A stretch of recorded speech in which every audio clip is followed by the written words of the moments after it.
जय दोस्तों, मैं सुधीर सिंह आपका अपना YouTube चैनल संघर्ष स्कूल पर स्वागत करता हूं। तो दोस्तों, आप लोग कैसे हैं? उम्मीद करते हैं आप लोग बहुत अच्छे तरीके से होंगे और इस 24 का एग्जाम आप तैयारी कर रहे हैं मैट्रिक परीक्षा 2024 के लिए। तो आपके लिए बहुत शानदार होने वाला है। तो दोस्तों बने रहिए। यदि आप लोग को समझ में आता है तो इस चैनल को सब्सक्राइब करें और लोगों के पास शेयर करने की कोशिश करें। और दूसरी बात है कि आप लोग यहाँ पर हर चीज़ आपको सुविधा देंगे, जैसे नोट्स हो गया, ये मैं अपने हाथों द्वारा लिखा हूँ। अब इसको मैं समझाऊंगा, आपको समझ में आता है तो लोग पर जरूर शेयर करें, ठीक है। तो मैं बिना समय को गवाए हुए हम अब क्लास स्टार्ट करते हैं।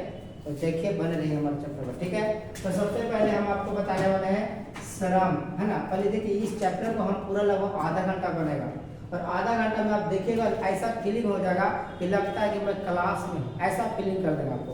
टेंशन मत लीजिए, खाली 1 मिनट अब आए हैं, वीडियो देख रहे हैं तो पूरा देख ही कर जाइए। और मैं दावा करता हूँ दोस्तों कि अगर इस चैप्टर से एक भी क्वेश्चन छूट जाएगा तो हम पढ़ाना छोड़ दें। यस, बन रही है। तो देखिए दोस्तों, सबसे पहले श्रम। श्रम का मतलब क्या होता है? काम। ये सर, श्रम मतलब क्या होता है? काम। तो काम, और यहाँ पर विभाजन का मतलब होता है दोस्तों बंटवारा। विभाजन का मतलब क्या हुआ? बंटवारा। और जाति प्रथा, यानी पहले क्या था कि जाति के आधार पर काम का बंटवारा होता था। तो जाति प्रथा के लेखक के बारे में चर्चा करेगा। तो याद रखें दोस्तों, डॉक्टर भीमराव अम्बेडकर। पूछेगा कि डॉक्टर भीमराव अम्बेडकर कौन थे? तो कहेंगे श्रम विभाजन और जाति प्रथा के लेखक, निबंधकार थे। और तुमसे पूछेगा कि श्रम विभाजन और जाति प्रथा कैसी विद्या है, कैसा विद्या है? तो बोलेंगे निबंध। तो ऑप्शन में निबंध रहेगा, ऑप्शन में कहानी रहेगा, ऑप्शन में नाटक रहेगा। तो बात याद रखना, विभाजन है, निबंध है। क्योंकि जब भी विभाजन करेंगे तो कारण नया नया बंधन लगाना पड़ेगा, तो इसलिए नया नया बंधन का निबंध हो जाएगा। तो भीमराव अम्बेडकर हो गया इसका लेखक, ठीक है। ठीक है, यहाँ पर आप लोगों को चर्चा करना है कि मतलब जात के आधार पर कैसे काम के बंटवारा हुआ है। ये समाज के लिए बहुत ही कुरीतियां हैं, बुराइयां हैं, समाज में जीने का कला मर जा रहा है। ऐसे इस चैप्टर में हमारे बाबा साहब बताने वाले हैं। चलिए बाबा साहब के बारे में परिचय थोड़ा जानेंगे, एक एक पहलू पर बात करेंगे। आखिर ये चैप्टर क्यों दिया गया है, इस चैप्टर का उद्देश्य क्या है, इनसे हम कहानी सीखेंगे और इसका उद्देश्य जानेंगे। सबसे पहले परिचय। जन्म कब होगा? तो याद रखें 14 अप्रैल 1891 ईस्वी को महू में मध्य प्रदेश होगा। पूछेगा दोस्तों इनका जन्म कहाँ पर हुआ? तब महू में। महू में भी कहाँ पर? तो मध्य प्रदेश में। मध्य में किसके घर में? तो याद रखें दलित परिवार। दोस्तों, डॉक्टर भीमराव अम्बेडकर कैसे महान व्यक्ति थे, एक चरित्रवान व्यक्ति थे, जिन्हें पूरे देश को एक बड़ा तोहफा दिया। जो देश नियम से चलता है, जो देश कानून से चलता है, वह देश को नियम कानून चलाने वाला हमारा संविधान है। और संविधान के पिता कहलाते हैं डॉक्टर भीमराव अम्बेडकर। तो इनका जन्म हो गया 14 अप्रैल 1891 ईस्वी को मध्य प्रदेश, दलित परिवार। जाति के बारे में इसका चर्चा करेंगे। तो जाति इसका नाम है जो महार। महार किसे कहते हैं? तो चमार जो जाति है तो उसी को महार कहते हैं। मेरा ऐसा कोई भेद नहीं है कि सर आप चमार बोलते हैं अच्छा नहीं लगता है, लेकिन ऐसा मेरा सोच नहीं है। लेकिन मैं बताना चाहता हूँ कि ऐसे परिवार में जन्म लेकर भी देश के एक सबसे उच्चतम शिखर पर शिक्षा प्राप्त किया। आज तक ऐसे संसार में कोई शिक्षा नहीं पाया है। तो देखिए, मैं और गरीब बच्चों को भी समझाना चाहता हूँ दोस्तों कि बताइए, निचला कास्ट में जन्म होकर भी एक महान शिक्षा के क्षेत्र में बदलाव है। तो आप समझ सकते हैं, ठीक है। इनके माता का नाम था दोस्तों भीमाबाई। ये सुनो, माता का नाम भीमाबाई, पिता का नाम रहेगा रामजी सकपाल। एग्जाम दीजिएगा तो ये अवसर पक्का रहेगा। जो जो मैं बता रहा हूँ दोस्त, वो क्वेश्चन बोर्ड में 100% रहेगा। तो रामजी सकपाल, इसका क्या होगा? पिता का नाम। विवाह हुआ था 1906, इनका विवाह हुआ था 1906 में रामाबाई के साथ। इसकी पत्नी का नाम रहेगा दोस्तों रामाबाई। मैट्रिक पास किया था का 1907 में। देखिएगा, पहले ब्याह और बाद में मैट्रिक पास। आज के युग में क्या होता है कि पहले मैट्रिक पास करेंगे तब हम शादी करेंगे। अब मैट्रिक छोड़िए ना, बिना आईए बीए आईएससी चाहे ग्रेजुएशन कंप्लीट का शादी भी आजकल नहीं होता है। लेकिन हमारे बाबा साहब देखिए, मैट्रिक पास करने से पहले ही शादी। तो सोचिए कैसे, मतलब सोचिए 1891 में जन्म हुआ, अब बताइए 1906 में शादी हो गई, तो 6 साल ही धार। अब बताइए 8 साल उधर, 9 साल, 6 9 कितना हो गया? 15 साल। 15 साल में अपना शादी निपटा लिया। सोच लीजिए। ऐसा इसका बेटा भी था 4 गो। क्या वो था? 4 गो। चारों बेटा मर गया था, एक भी बेटा जिंदा नहीं रहा इसका। आइए 3 शादी किया था। सोच लीजिए, हम लोग एक ही शादी करने में तूफान हो जाते हैं। अब बाबा साहब 4 शादी किए, 1 2 ने 4 शादी। 4 गो पत्नी रहते हुए भी बाबा शादी करते हो। आजकल एगो पत्नी संभालना नहीं पड़ता। अब पढ़ाई लिखाई तो दूर हो जाएगा आपका। चलिए उस अलग चर्चा है, उसमें अलग करेंगे। चलिए मैट्रिक पास करना साथ। इसमें संविधान के जनक है, इन्हें संविधान के जनक कहते हैं। क्यों कहते हैं? क्योंकि इन्होंने अथक प्रयास किया, संघर्ष करने के बाद हमारा संविधान बना। इन्होंने संविधान बनाने के लिए संविधान बनाया, अथक संघर्ष के बाद, अथक संघर्ष के बाद ये हमारा संविधान बना। इन्होंने समाज में जो छुआछूत वर्ग था, जो जात छोटे छोटे था, स्त्री को शिक्षा नहीं दिया जाता था, समाज में निचला वर्ग कम दबा दबा रहता था, इन सबको ऊंचा श्रेणी लाया। जाति पाति के बंधन को छोड़ने का काम किया, जो हमारे बाबा साहब काम किए। इसलिए इस संविधान के जनक भी कहा है। समाज में संविधान के जनक क्यों कहलाया? क्योंकि संविधान में हर नियम कानून दिया हुआ। कोई भी निचला कास्ट है या अनुसूचित जाति या जनजाति है, जिसका किसी क्षेत्र में ज्यादा कम है, इसका मतलब ये नहीं हुआ कि उसको आप दबाने की कोशिश करें। तो हमारा संविधान में सारा लिखा हुआ कि किसी भी समाज में कैसे भी वर्ग के प्राणी हो, उनको कष्ट दबाने की कोशिश न किया करें। ऐसे हमारे बाबा साहब बोले। स्त्री को शिक्षा दिया, मतलब छुआछूत की भावना को दूर किया, बाल विवाह को रोका। ऐसे अनेक प्रयास करके आज बाबा साहब इनका अपना नाम कमाया। चलिए अगला देखते हैं। उसको पढ़ाई करने की बात मैं बोलता हूँ, तो पढ़ने के लिए बेचारा कहाँ गया? न्यूयॉर्क गया और लंदन गया। तो सबसे पहले कहाँ गया था? न्यूयॉर्क में।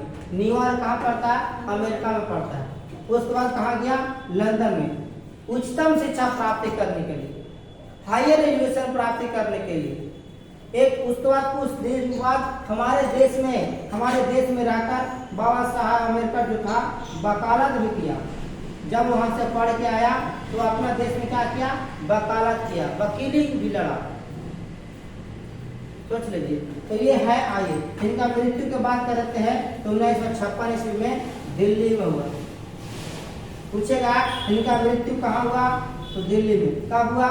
1956 ईस्वी में, याद रखना। चलिए अब कुछ पहलू इधर में दिया हुआ और कुछ पहलू इधर में देखा हुआ। तो मैं कैसे समझाऊंगा? तो पहले इधर मैं समझा देता हूँ, उसके बाद इसको समझाऊंगा, उसके बाद मैं इसको समझाऊंगा। क्योंकि ये पूरा जितना मैं समझा दूंगा, समझो चैप्टर कंप्लीट हो जाएगा। तो सबसे पहले आइए भीमराव अम्बेडकर के बारे में। तो देखिए, प्रेरक व्यक्ति महात्मा जो थे भीमराव अम्बेडकर बाबा साहब। ये जो बाबा साहब जो हैं, इनके 3 प्रेरक व्यक्ति हैं। पहला बुद्ध जी है, दूसरा कबीर जी है और तीसरा ज्योतिषवा फुले। देखो तीनों में बा है कि ना? देखो बुद्ध बा, कबीर बा, ज्योतिषवा फुले। देखिए शुरू में, फिर बीच में और फिर लास्ट में। ये तीनों याद रखेगा। तीनों प्रेरक व्यक्ति इनके थे। जो इनके प्रेरक व्यक्ति, इनके द्वारा जो चले वो अपने रास्ते पर। आइए भाषण की जब हुआ था इस बार करके, तो एनिमिलेशन ऑफ कास्ट। देखिए यहाँ पर जो लिखा हुआ है एनिमिलेशन ऑफ कास्ट, जो लिखा हुआ यहाँ पर, ये एनिमिलेशन एवं कास्ट जो था, ये भाषण हुआ था सबसे पहले लाहौर में 1936 में प्रथम भाषण हुआ था। लिया गया था कहाँ से? एनिमिलेशन ऑफ कास्ट। अगर आपसे पूछेगा एनिमिलेशन ऑफ कास्ट का मतलब क्या होता है, इसका मतलब हुआ जाति पाति के बंधन से मुक्त होना। आपसे पूछ देगा दोस्तों कि जाति एनिमिलेशन ऑफ कास्ट का मतलब क्या हुआ, तो जाति पाति के बंधन से हमेशा के लिए मुक्त हो जाना। ठीक है, आइए उसके बाद ये जब लिखे थे तो ये इंग्लिश में लिखे थे, उसके बाद हिंदी में इसको रूपांतरण करने वाला कौन थे? ललई सिंह यादव। तो क्वेश्चन बोलेगा कि जो एनिमिलेशन ऑफ कास्ट जो इंग्लिश में लिखाया था उसको हिंदी में रूपांतरण कौन किया? तो याद रखेगा ललई सिंह यादव। इनके प्रमुख कृतियां क्या था? The caste of India, Buddha his Dhamma, annihilation of caste, मैग्नीजम,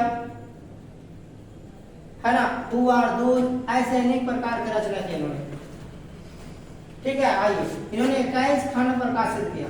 तो सर ये तो पूछा हुआ बोर्ड में पूछेगा कितना खंड प्रकाशित किया, और ये खंड कहां से लिया गया था? एनिमिलेशन ऑफ कास्ट द्वारा। और कहां से? सब भारत के कल्याण मंत्रालय से। बोलेगा तो सर दोस्तों कि हमारे बाबा साहब भीमराव अम्बेडकर जो थे 21 खंड प्रकाशित किया था। जब एनिमिलेशन ऑफ कास्ट जो लिया गया था उससे 21 खंड प्रकाशित किया, और यह 21 खंड प्रकाशित किया कहां से? भारत के कल्याण मंत्रालय से। उसके बाद देखिएगा कहते हैं बड़ौदा नरेश बाबा साहब भीमराव अम्बेडकर को प्रोत्साहन किया कि तुम आगे बढ़ सकता हो, आगे जन्म में आगे बढ़ सकते हो, जीवन में आगे तुम बढ़ सकते हो। इन्होंने सिखाया बड़ौदा के नरेश।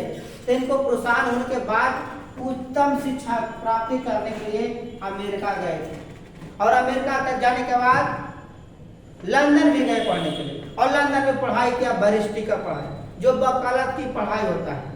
और वहां से वकालत पढ़ाई करके हमारा स्वदेश लौटे, और स्वदेश में आकर हमारे देश में संविधान रचना किए, समाज में छुआछूत वर्ग को दूर किया, समाज में निचला स्तर को दूर किया, स्त्री शिक्षा को दूर किया, समाज में निचला छोटा कास्ट सबके भेदभाव को खत्म करने की कोशिश किया। हमारा ऐसे बाबा साहब थे। बाबा साहब अम्बेडकर को बाबा भी बोलते हैं, इसको बाबा बोलते हैं, इसे आधुनिक मनु बोलते हैं। आपसे पूछेगा कि आधुनिक मनु किसे कहते हैं, तो याद रखें दोस्तों आधुनिक मनु बाबा साहब को कहते हैं। इन्हें संविधान के निर्माता भी कहते हैं, संविधान के जनक भी कहते हैं, आधुनिक मनु भी कहते हैं, या बाबा साहब भी बोल सकते हैं। ऑप्शन पूछेगा कि बाबा साहब किसे कहा जाता है, तो बस भीमराव अम्बेडकर। ठीक है, तो आप लोग जब कभी जाते हैं लड़ा झगड़ा तो नीचे जो असला स्तर होता है वो भीम बोलता है, भीम, जय भीम बोलता है कि नहीं। इससे मतलब क्या हुआ कि समाज में हमेशा भीम की तरह ही बनना है, यानी डॉक्टर भीम अम्बेडकर की तरह ही बनना है। आइए समाज की जब बात करते हैं, अब टेंशन रहा, अब यहाँ पर टेंशन रहा क्या चीज की जाति प्रथा। अब देखो ध्यान से, अब यहाँ पर मेन मुद्दा है जाति प्रथा। अब कुछ लोग बोलेगा कि सर जात होना बहुत अच्छा बात है, सर जात नहीं रहेगा तब कौन काम क्या करेगा पता कैसे चलेगा? कौन बाथरूम साफ करेगा, कौन नली साफ करेगा, कौन खाना बनाएगा? तो जात के तो होना जरूरी है। पता कैसे चलेगा कि कौन जात क्या काम करेगा? कुछ लोगों का मानना है, जैसे मान लो यहाँ पर देख रहे हैं, ये लोग कुछ लोग कह रहा है, यहाँ पर कुछ लोग कह रहा है क्या चीज कि जाति का होना अच्छा लगा, यानी कुछ लोग जाति के क्या है? पोषक है। पोषक मतलब जाति को मानने वाले, और कुछ लोग जाति का क्या करता है? विरोध करता है। तो इसमें पोषक वाला अपना धर्म निभा रहा है, इसमें विरोध करने वाले अपना धर्म निभा रहा है। इसलिए जात का होना अब अच्छा है या बुरा है ये आगे हम बताऊंगा। ठीक है, तो जाति जो प्रथा एक प्रकार के पहला तो सामाजिक बुराई है। कुछ लोग बोलेगा नहीं सर जाति अच्छा है सर, क्योंकि पता कैसे चलेगा कि कौन काम क्या करेगा। इसका मतलब आपसे कहना कोई ऐसा जो कार्य है अच्छा है, इसका मतलब निचला स्तर को मतलब नीचा जाती है तो नीचा ही काम करेगा, उसका ऊंचा सोच नहीं हो सकता, वो एसडीएम डीएम नहीं बन सकता है, बन सकता है। ठीक है, मैं तो यही कहूँगा कि जाति प्रथा बिल्कुल गलत है, क्योंकि ये समाज के लिए बहुत ही बुराई है। निचला स्तर के भी अधिकारी बन सकता है, ये नहीं कि निचला स्तर के है तो केवल नल ही साफ करेगा, ये नहीं कि निचला स्तर के है जो केवल नल ही साफ करेगा। उनके घर में भी एसआई दरोगा एसपी बन सकता है, समझे। इसलिए जाति प्रथा बिल्कुल समाज के लिए गलत है। जाति प्रथा में श्रम विभाजन जो हो रहा है वो भी और गलत है। यानी जात के आधार पर काम के बंटवारा बिल्कुल गलत है। जात के आधार पर काम के बंटवारा नहीं होना चाहिए, क्योंकि अगर काम के बंटवारा करते हैं तो लोग अपना टालू काम करते हैं, मतलब काम करने का मन नहीं करता। इसलिए जाति प्रथा और उसके आधार पर श्रम विभाजन बिल्कुल गलत है। देखिएगा, आप कुछ लोग टालू काम का मतलब क्या हुआ, जब कोई उद्योग में काम करता है या कई कंपनी में काम करता है तो वो काम करने का मन उसको नहीं रहता, इसलिए वो काम को क्या करता है, टालते रहता है। काम करने जाएगा किसी तरह, मिस्त्री लोग घर पर बनाता है तो 10 बार खैनी लगेगा, आता वो काम करेगा। तो सोचिए ये टालू से काम कर रहा है। आइए उसके बाद आर्थिक पहलू की बात हो रही है। यहाँ पर आर्थिक पहलू का मतलब क्या हुआ, टेंशन यहाँ पर है, काम ज्यादा पैसा कम, काम ज्यादा पैसा कम हो रहा है, तो जिसके वजह से यहाँ पर ठीक नहीं है। अब यहाँ पर सभ्य समाज और असभ्य समाज क्या होगा। सभ्य समाज कहता है कि काम के आधार पर जो जितना पढ़ा लिखा हुआ उसी के आधार पर काम करना चाहिए, और असभ्य कहता है कि नहीं, जात के आधार पर काम। क्वेश्चन बोलेगा सभ्य समाज किसको मानता है, कार्य कुशलता को, और असभ्य समाज किसको मानता है, तो जाति प्रथा को। ये मानता है कार्य कुशलता को, जो जैसा सीखा वैसा ही काम करना चाहिए। ये कहता है कि हम कुछ सीखे चाहे मत सीखे, हमारा जात बड़ा है, हम वो इसी को काम करें। ये क्या कर रहा, सब समाज क्या कर रहा है, जो थोड़ा कम लिखे पढ़े लिखे, ये कहता है कि जाति ही श्रेष्ठ है, जाति प्रथा ही क्या है, श्रेष्ठ है। और ये कहता है नहीं, जाति प्रथा श्रेष्ठ नहीं है। ये कहता है क्या चीज, ये कह रहा है कि मतलब कार्य कुशलता के आधार पर काम का बंटवारा चाहिए, और ये कहता है कि जात के आधार पर काम के बंटवारा होना चाहिए। अब देखिए, पोषक मतलब कुछ लोग जाति को पालन करता है, कुछ लोग जाति को पालन नहीं करता, ठीक है। उद्योग धंधा में देखिए जाति प्रथा है, यहाँ पर गरीबी अमीरी है। तो क्वेश्चन पूछेगा आपसे ऑब्जेक्टिव में वो कि बताइएगा भारत में बेरोजगारी का प्रमुख कारण क्या है, तो जाति प्रथा। आजकल मतलब उद्योग धंधे में गरीबी बेरोजगारी होने की वजह क्या है, तो जाति प्रथा। गर्भ में ही तय हो जाता जाति प्रथा, जब बच्चा माँ गर्भ में रहता है उसी समय जन्म पता चलता है कि ये कौन सा जाति में जन्म होगा। तो देखिए हमारा जाति का निर्धारण गर्भ से हो जाता है, माँ के कोख से ये निर्धारण हो जाता है। क्वेश्चन आपसे पूछेगा कि जाति के निर्धारण कहाँ से होता है, तो माँ के गर्भ से। अब आता है लोकतंत्र की परिभाषा और आदर्श समाज क्या है। तो लोकतंत्र का मतलब क्या हुआ, भाईचारा होना चाहिए, विचार का आदान प्रदान होते रहना चाहिए, ये लोकतंत्र है।